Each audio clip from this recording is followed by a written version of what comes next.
Thank you. Thank you, Liliana from Bosnia and Herzegovina. The question now is not why did God create Albanians? The question is, why does God allow Albanians in front? Because now, how do I introduce the other country?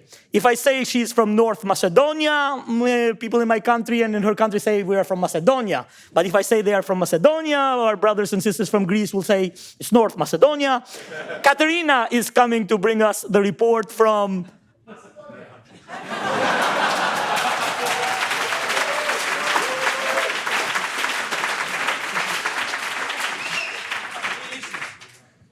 Thank you very much, Zef.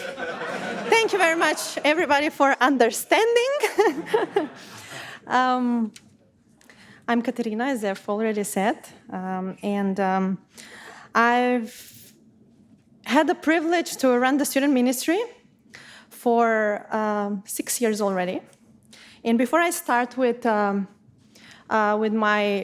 report for the student for the mission weeks mainly, I just want to say a couple of things earlier before, as the sister from Bosnia and Herzegovina already did, and share a little bit about the context. But even before that, I want to say that 7 years ago, when I was still a student, one student came at Feuer in Italy, and he was amazed of this network. He met very humble people that want to share their faith in the academic field, in the public area as well. And when he came home, he said, guys, we need to do something. Because before, we were like groups small of kind of 5 to 6 students without any staff worker, with a general secretary that was ready to step down. And he was like, guys, we need to do something about reaching out the students, our generation, our friends, our peers, and the next generations. And since then, we began to dream. We began to dream very big. And I can say that the dreams that we had 7 years ago are started to become a reality now. So I'm really thankful for each and every one of you, students and staff workers that are here, because you're hearing something that is really precious, that you don't find somewhere else, that you will not hear very often about, maybe in your churches or in your contexts, in your countries. And I'm very thankful for people that had a dream to start something like Feuer. So thank you very much. Briefly about the context. So Macedonia is a country with 2 million people, with very strong Orthodox religion, unemployment rate, and the political division. Those are things that are coming in a package. And of course, the church, the Protestant church, is very deeply affected from these things. The percentage of newborn believers is very low, so around 2,000 believers, a little bit more than Bosnia, 4 times. And yeah, the country declares as secular, of course. Young people and students are very much ignorant when it comes to a question of faith, and of religion. Some of them declare agnostic, atheist, as you probably see it in your countries. But something that I'm seeing that is starting to increase is that many students and young people are getting involved in New Age practices, and that is something that personally is moving me. And I think that as a country, as a church, as a student movement, we need to devote a little bit more attention to that.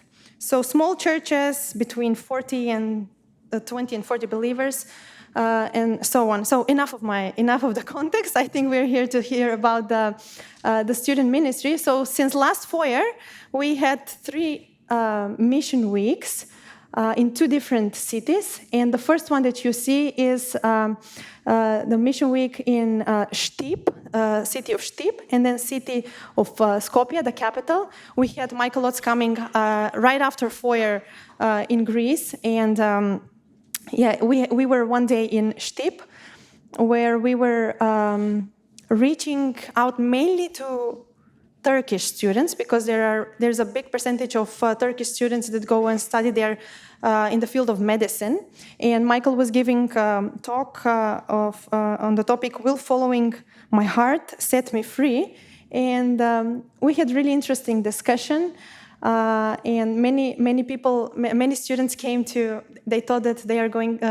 They will get an advice how to become like free in different fields of life. But they were really surprised of how Michael directed his speech. And then in Skopje we had a 2 days event. Also, Michael was talking on the topic of search for identity in a world of 7 billion. And the second night, he was talking about where do we find our identity in this temporary world.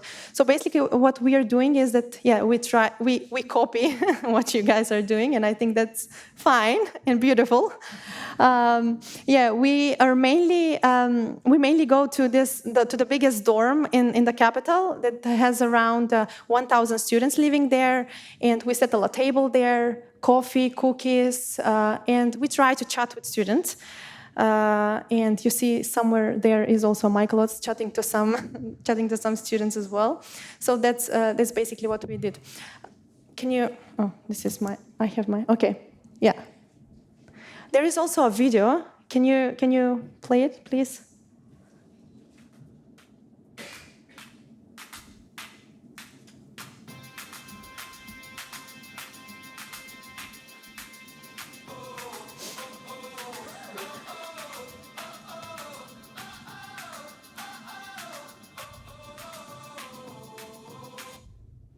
So as you see, we also try to include some creative tips, creative evangelism. We had this girl that was painting paintings, and then at the night event, we were giving it out for free for the people that were there.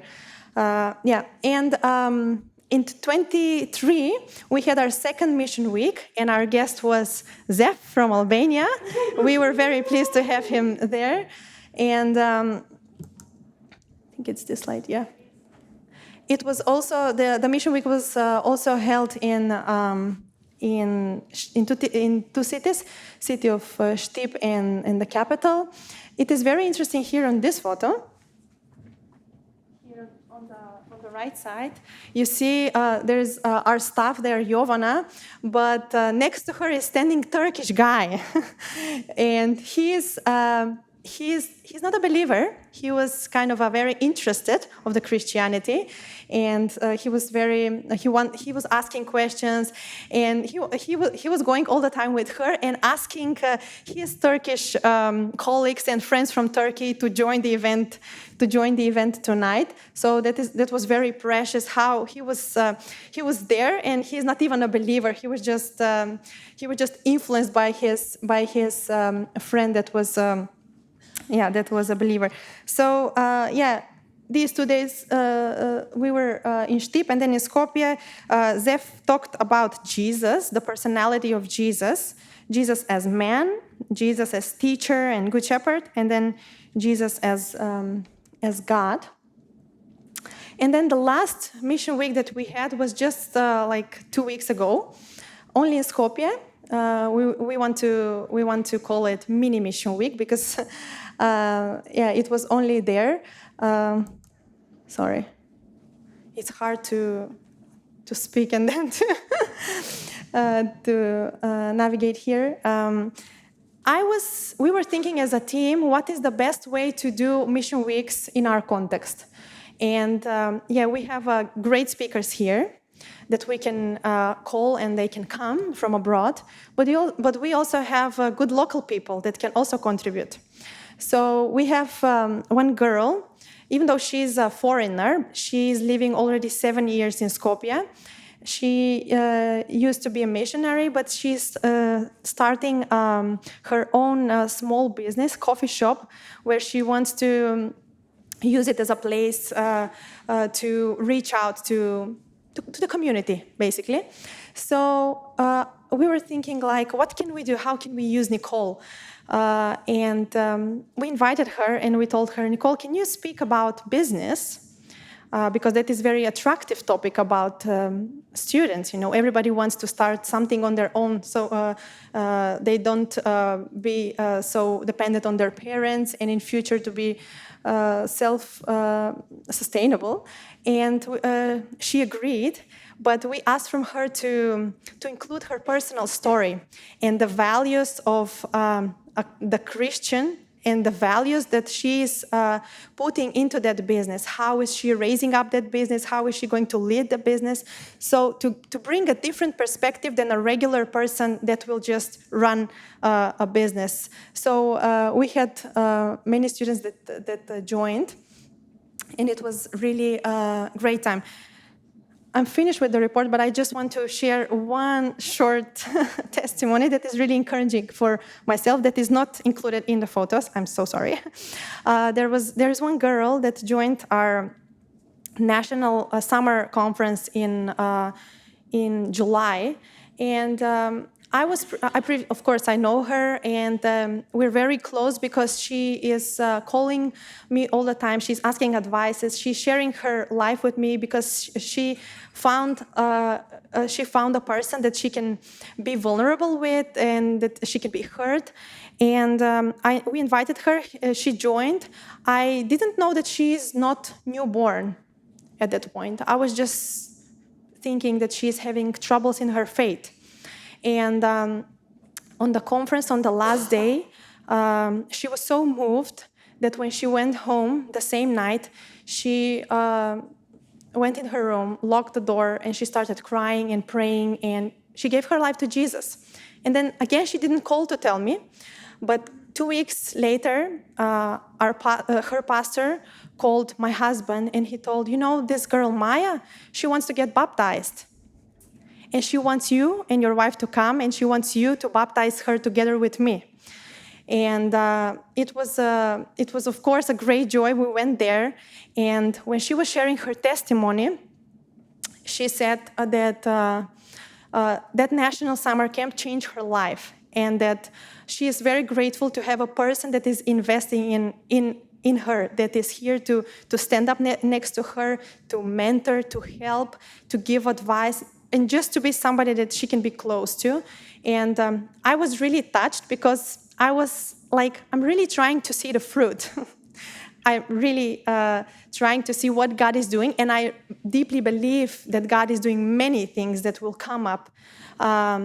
But this was very encouraging to hear that the student ministry is doing a great impact, even though with my eyes I cannot see it, I cannot touch it, I cannot show it. But God is on the move. So please pray. I have a couple of prayer points. I'll finish. I'm so sorry if I was longer than 5 minutes. Entry at the universities, because we still didn't get any really a genuine contact that can let us have a room at the university so we can have an academics come and share.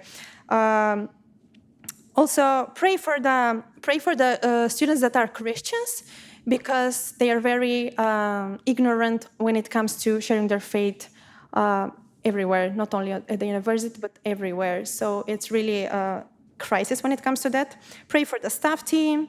Pray for follow-up. We're kind of a week at that point, so pray that we can do a better follow-up after the mission weeks. Thank you very much.